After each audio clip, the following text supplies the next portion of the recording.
আসসালামু আলাইকুম রহমতুল্লাহি অবরকাতুহু। সম্মানিত দর্শক, ছোট্ট একটি খবর। সোহেল তাজকে বিমানবন্দর থেকে ফেরত পাঠানো হয়েছে।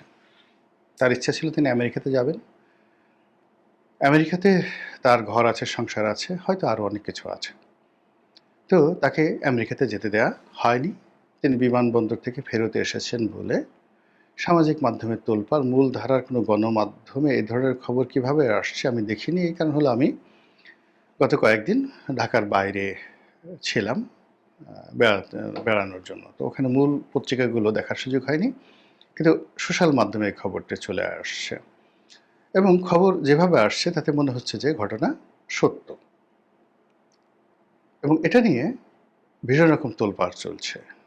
বিশেষ করে আওয়ামী লীগের যারা লোকজন তারা খুশিতে অস্থির যে এরকম হওয়া উচিত ছিল। প্রকৃতির একটা বিচার আছে। আল্লাহ আছেন না? আওয়ামী লীগেরটা খেয়ে, আওয়ামী লীগেরটা পরে, আওয়ামী লীগের পরিচয় ধারণ করে, রক্তের মধ্যে আওয়ামী লীগ সব কিছু করছো। আওয়ামী লীগের বাইরে যেখানে তোমার কোনো পরিচয় নেই, সেখানে তুমি আওয়ামী লীগকে ডুবানোর জন্য শেখ হাসিনা, বঙ্গবন্ধু তাদের পরিবারকে তছনছ করে দেওয়ার জন্য গত কয়েক মাস ধরে, অর্থাৎ ১ বছর ধরে এই সরকার আসার পর তুমি যা করছো, আল্লাহ তোমাকে উচিত বিচার দিয়েছে, আরও দিবে। আওয়ামী লীগের লোকজন, কিন্তু আমার কথা না, আওয়ামী লীগের লোকজন আরও বিচার করবে। তোমার কুড়ো হবে, কুষ্ঠি হবে, তোমার পিলে হবে, আরও অনেক কিছু হবে। এরকম কথাবার্তা কিন্তু আওয়ামী লীগের মধ্যে আলোচনা হচ্ছে। কিন্তু ঘটনা কি? এখানে সোহেল তাজিবা হঠাৎ করে আওয়ামী লীগের বিরুদ্ধে কথাবার্তা বলছেন কেন? বা তাকে হঠাৎ করে এভাবে আটকে দেওয়া হলো কেন? অতি সম্প্রতি তিনি তার বোনকে নিয়ে ডক্টর মোহাম্মদ ইউনূস সাহেবের সঙ্গে দেখা করেছেন। অত্যন্ত প্রাণবন্ত তাদের বৈঠক হয়েছে। তো এর আগে তিনি বেশ কয়েকবার ডক্টর মোহাম্মদ ইউনূসের সঙ্গে দেখা করার জন্য যমুনাতে যেতে চেয়েছেন। তাকে যমুনাতে যেতে না দেওয়া হলেও ডক্টর মোহাম্মদ ইউনূস তার সঙ্গে কথাবার্তা বলেছেন এবং সর্বশেষ তার সঙ্গে দেখা করেছেন এবং ডক্টর মোহাম্মদ ইউনূসকে তিনি চমৎকার কতগুলো ব্যায়াম শিখিয়ে দিয়েছেন। আপনারা জানেন যে তাকে সবাই বডি সোহেল হিসেবে ডাকে। মূলত আ তিনি একজন বডি বিল্ডার।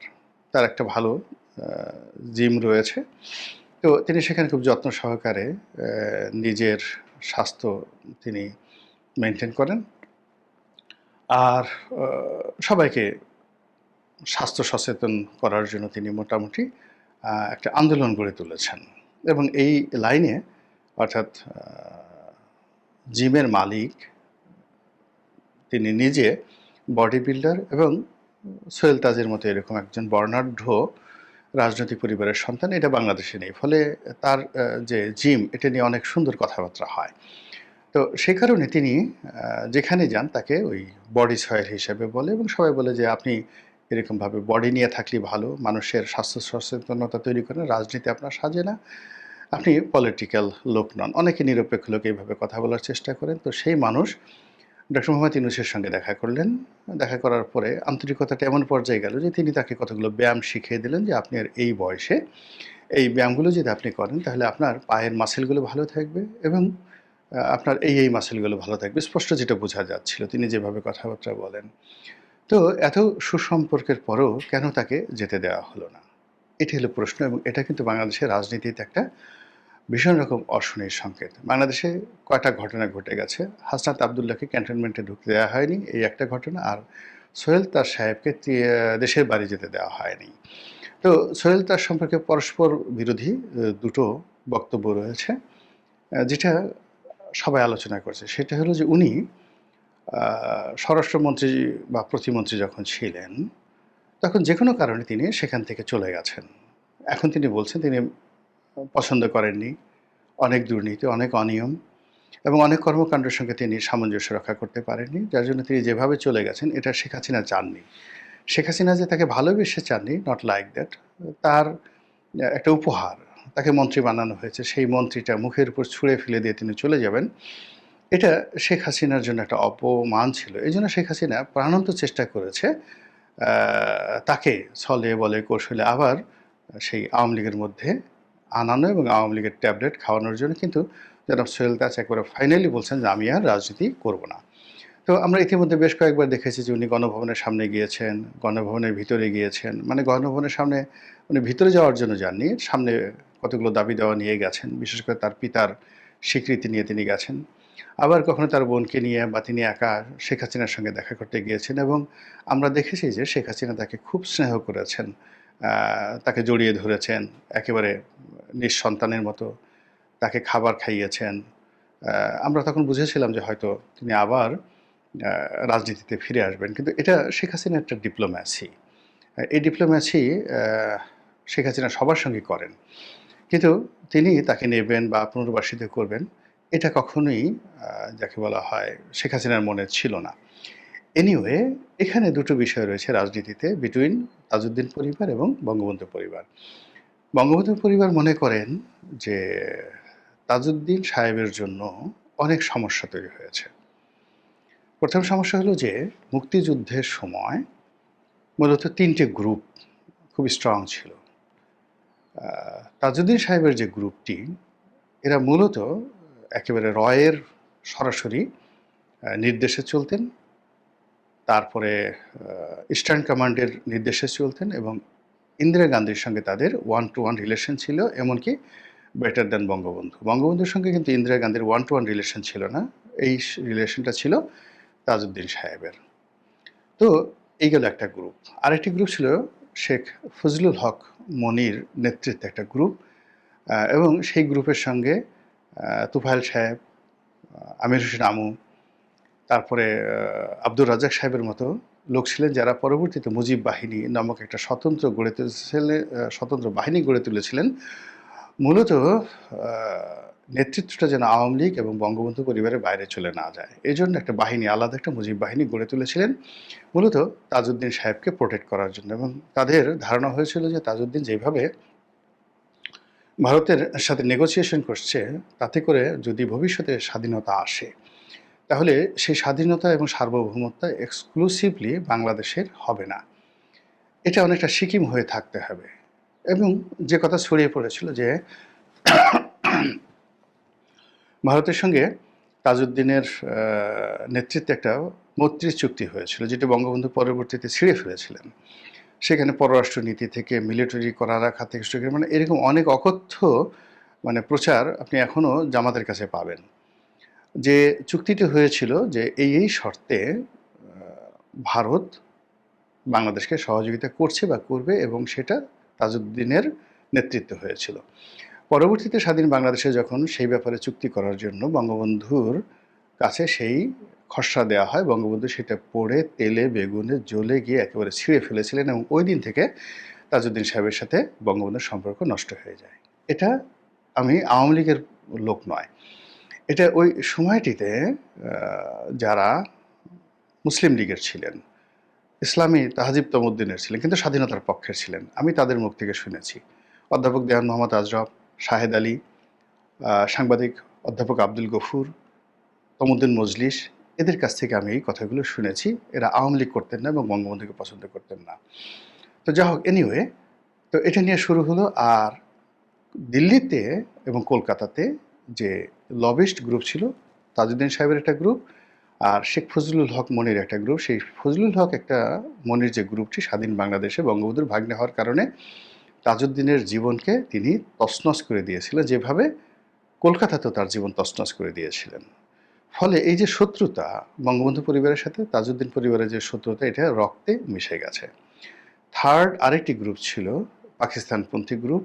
এই গ্রুপে তাহিরউদ্দিন ঠাকুর, খন্দকার মোশতাক, তারা শেষ পর্যন্ত চেষ্টা করেছে যেন পাকিস্তানের সঙ্গে একটা নেগোসিয়েশন হয় এবং এই চক্রটিও কিন্তু বঙ্গবন্ধুর ক্যাবিনেটে থেকে বঙ্গবন্ধু সরকারকে প্রতিটা মুহূর্তে তছনছ করে দিয়েছে।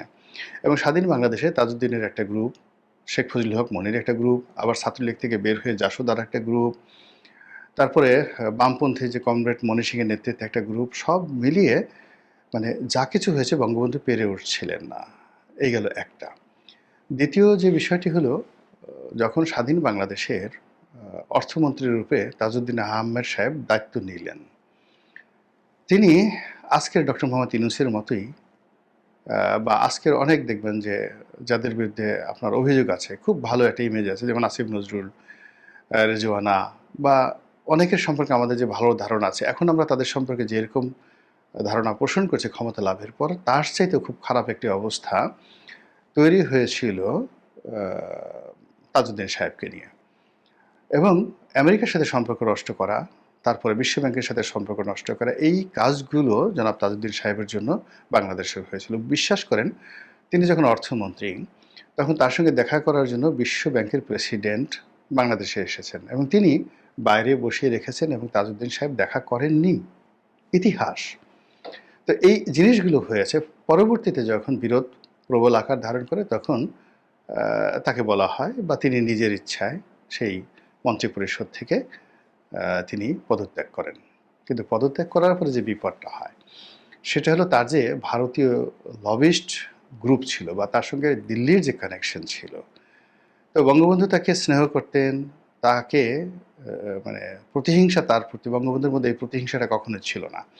প্রতিহিংসাটা চরিতার্থ করেননি, কিন্তু তাকে উন্মুক্তভাবে খোলামেলা তাকে চলাফেরার সুযোগ দিয়েছিলেন এবং সেই সুযোগটা নিয়ে দিল্লির সঙ্গে তার যে সম্পর্কটা, সেই সম্পর্কটি তিনি এমনভাবে মেনটেন করেছিলেন, ফলে দিল্লি অ্যাবসলিউটলি 1974-75-এ 100% বঙ্গবন্ধু বিরোধী হয়ে যায়, বঙ্গবন্ধু বিরোধী হয়ে যায়।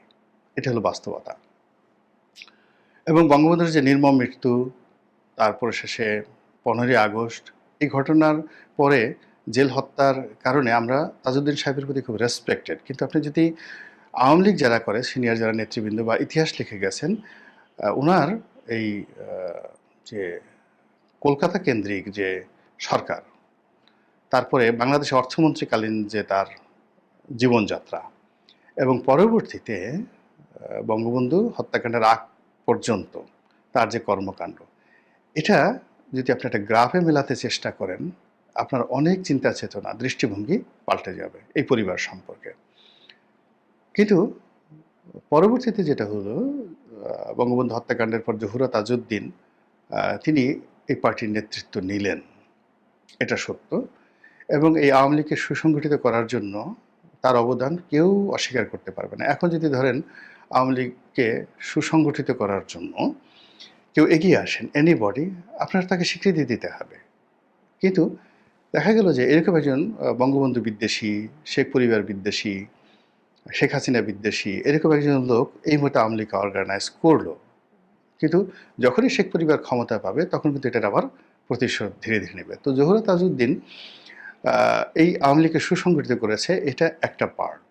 তিনি আওয়ামী লীগের সমস্ত নেতাকর্মীর কাছে খুবই শ্রদ্ধাভাজন। কিন্তু যখনই শেখ হাসিনায় ফেরত আসছে, তখন অতীতের সেই যে পারিবারিক কনফ্লিক্ট, তার সঙ্গে সঙ্গে সামাজিক কনফ্লিক্ট, ব্যক্তিত্বের কনফ্লিক্ট, এই সব মিলিয়ে জহুরা তাজউদ্দিনের সাথে সম্পর্কটা শেষ পর্যন্ত কিন্তু সুন্দর থাকেনি। উনি সেখানে মতিয়া চৌধুরী, তারপরে উনি সাজেদা চৌধুরী, যাদেরকে এগিয়ে নিয়ে আসলেন, এর ফলে জহুরা তাজউদ্দিন ধীরে ধীরে পিছনে পড়ে গেল।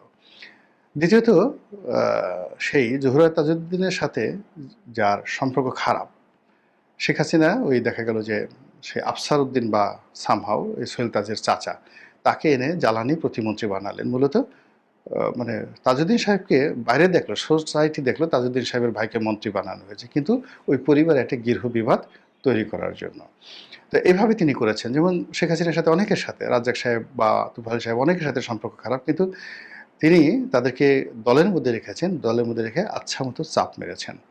তো সোহেল তাজের ক্ষেত্র, তার মন্ত্রিত্ব দেওয়া, তাকে করা, এর মধ্যে ওরকম কোনো, যাকে বলা হয় একেবারে তাজউদ্দিন সাহেবের প্রতি খুব কৃতজ্ঞ তা নয়। এটা হলো একটা সামাজিক যে তার একটা সুপরিচিতি রয়েছে, তাজউদ্দিন পরিবার সম্পর্কে মানুষের যে মিথ রয়েছে, এবং তিনি জেল হত্যার শিকার হয়েছেন, এই বিভিন্ন কারণে শেখ হাসিনা রেসপেক্ট করেছেন তাকে, তাকে দেখিয়েছেন সামাজিকভাবে। বা সোহেল তাজ চলে যাওয়ার পরে তার বোনকে মন্ত্রী বানিয়েছেন, এমপি বানিয়েছেন, এটা ভিন্ন কথা। কিন্তু অন্তর থেকে, মানে ওই যে অতীতের যে সকল বিষাদ রয়েছে, সেই বিষাদের কারণে এই দুটো পরিবারের মধ্যে একটা মনস্তাত্ত্বিক দিক রয়েছে। এটা হলো আওয়ামী লীগের দিক থেকে। সোহেল তাজদের দিক থেকে হলো, তারা মনে করেন যে তাজউদ্দিন না হলে মুক্তিযুদ্ধ হতো না, তাজউদ্দিনই এটাকে সংগঠিত করেছেন। কিন্তু আওয়ামী লীগ ক্ষমতা এসে তাজউদ্দিনকে যথাযথ স্বীকৃতি দেয়নি, সম্মান প্রদর্শন করেননি, বরং ক্ষেত্রবিশেষে অপমান করেছে এবং মুক্তিযুদ্ধের দলিল দস্তাবেজ যা সরকারিভাবে হয়েছে, সেখানে তাজউদ্দিনকে যথাযথভাবে মূল্যায়ন করেনি। ফলে তাদের সেই অভিমান রয়ে গেছে। এই অভিমানটা সন্তানদের মধ্যে, তাজউদ্দিনের মধ্যে যা ছিল তার চেয়ে অনেক বেশি তার সন্তানদের মধ্যে রয়ে গেছে। এটি হলো প্র্যাকটিক্যাল। এবং সেই কারণে এই একটা সুযোগে তিনি বা তার বোনেরা প্রাণান্ত চেষ্টা করছেন আওয়ামী লীগের বিরুদ্ধে, বঙ্গবন্ধুর বিরুদ্ধে যা ইচ্ছে তাই বলার জন্য। এগুলো একটা কারণ। দ্বিতীয় কারণ হলো যে সোহেল তাজ ব্যক্তিগতভাবে ভীত সন্ত্রস্ত ছিলেন এবং এখনও আছেন, সেটা বিডিআরের পিলখানা হত্যাকাণ্ড নিয়ে। তিনি যাই বলেন না কেন, যেহেতু স্বরাষ্ট্র প্রতিমন্ত্রী ছিলেন, তো ওই সময়টিতে তাকে জড়ানোর জন্য নানা মহল থেকে নানা রকম কথাবার্তা হচ্ছে এবং সোহেল তাজ বিরোধী একটা পক্ষও আছে। এটা দুনিয়ার নিয়ম, আপনার যত পক্ষের লোক থাকবে বিপক্ষের লোকও থাকবে। তো সেই দিক থেকে বিপক্ষের যারা লোকজন আছে তারা সোহেল তাজকে এই পিলখানা হত্যাকাণ্ডে জড়ানোর জন্য চেষ্টা করছে এবং আর্মির সঙ্গে তাদের পরিবারের একটা খারাপ সম্পর্ক তৈরি করার জন্য নানা রকম ন্যারেটিভ তারা তৈরি করে ফেলেছে। তো এই কারণেও তিনি এই জুলাই আগস্ট বিপ্লবীদের পক্ষে, তারপর শেষে ডক্টর মোহাম্মদ ইউনূসের পক্ষে যথেষ্ট, যাকে বলা হয় আন্তরিকতা নিয়ে, যথেষ্ট ঝুঁকি নিয়ে তিনি এই কাজগুলো করেছেন। কিন্তু তার শেষ রক্ষা হলো না, তাকে বিদেশে যেতে দেওয়া হলো না। এর কারণটা হলো ওই যে ওয়ান টাইম আওয়ামী লীগ, জলবায়ু আওয়ামী লীগ স্মরণ করা হচ্ছে যে একটা রিফাইন্ড আওয়ামী লীগ তৈরি করা হবে, তার মধ্যে সোহেল তাজ অন্যতম আছেন। দ্বিতীয়ত, যদি যে তদন্ত কমিটি, বিডিআর পিলখানা হত্যাকাণ্ডের তদন্ত কমিটি, সেই তদন্ত কমিটি কাজ করছে, তো সেখানকার রিপোর্টে যদি সোহেল তাজের নাম থাকে এবং সেই সোহেল তাজের নাম থাকার কারণে ক্যান্টনমেন্ট সঙ্গত কারণেই তাকে গ্রিন সিগন্যাল দেবে না বিদেশে যাওয়ার ক্ষেত্রে, এবং ডক্টর মোহাম্মদ ইউনূস চাইলেও তাকে হেল্প করতে পারবেন না, এই কারণে তাকে এয়ারপোর্ট থেকে ফেরত পাঠানো হতে পারে। থার্ডলি হলো যে এই পরিবারের সঙ্গে দিল্লির একটা কানেকশন রয়েছে, অল্টারনেটিভ দিল্লি কানেকশন, শেখ হাসিনার বিকল্প যে দিল্লির কানেকশন, সেটা সোহেল তাজকে কেন্দ্র করে হতে পারে। তো সেক্ষেত্রে দিল্লির সাথে এই কানেকশনের কারণে সরকার তার প্রতি বিরাগ হতে পারে। ডক্টর মোহাম্মদ ইউনূস তার প্রতি ভদ্রতা দেখিয়েছেন, সৌজন্যতা দেখিয়েছেন। ইট ডাজ নট মিন যে তিনি একজন সোহেল তাজ তাকে দিল্লির এজেন্ট বা ভারতের এজেন্ট বা আওয়ামী লীগের এজেন্ট হোয়াট এভার মেবি এই জিনিসগুলো করতে দেবেন, অথবা তিনি হঠাৎ করে তার সারা জীবনের রাজনীতি, তার রক্ত, তার জন্ম সব কিছু যার সাথে জড়িত, সেই আওয়ামী লীগের সাথে জড়িত, তার বাইরে গিয়ে তিনি অল্প সময়ের জন্য আওয়ামী বিরোধী হয়ে উঠবেন আর এটা মেনে নেবে, এতটা বোকা ডক্টর মোহাম্মদ ইউনূস নন। এনিওয়ে, যেটা হলো যে তিনি এখন যেতে পারেননি, হয়তো কোর্টে যাবেন, তার যাওয়ার প্রয়োজন হলে তিনি যেতে পারবেন। কিন্তু যে জিনিসটি এখানে একটা ব্যাড সিগন্যাল হয়ে গেল, সোহেল তাজের মতো যারা এই মুহূর্তে ভুল পাল্টাতে চাচ্ছেন, চেষ্টা করছেন, বিএনপির সঙ্গে নেগোসিয়েশন করার চেষ্টা করছেন, জামাতের সঙ্গে নেগোসিয়েশন করার চেষ্টা করছেন, টিকে থাকার জন্য সার্ভাইভ করছেন, আওয়ামী লীগের বিরোধী হয়ে উঠছেন, আওয়ামী লীগের বিপক্ষে কথাবার্তা বলছেন, তাদের সকলের পরিণতি জনাব সোহেল তাজের জন্য যে পরিণতি হলো তার চেয়ে হাজার গুণ বেশি হবে। এর কারণ হলো সবাই তো আর সোহেল তাজ নন, তার একটা নেম আছে, ফেম আছে, পারিবারিক যাকে বলা হয় সুখ্যাতি রয়েছে। সব কিছু সত্ত্বেও তিনি যে বিরূপ পরিস্থিতিতে পড়লেন, তাই যদি হয় তাহলে অন্য যাদের এরকম কোনো পোর্টফোলিও নেই, যারা রাতারাতি এখন আওয়ামী লীগ থেকে বিএনপি সাজার চেষ্টা করছেন, এনসিপি সাজার চেষ্টা করছেন, তাদের অবস্থা কী হতে পারে বলাই বাহুল্য। আল্লাহ আমাদের সবাইকে হেদায়েত দান করুন এবং হেফাজত করুন। আসসালামু আলাইকুম ওয়া রাহমাতুল্লাহি ওয়া বারাকাতুহু।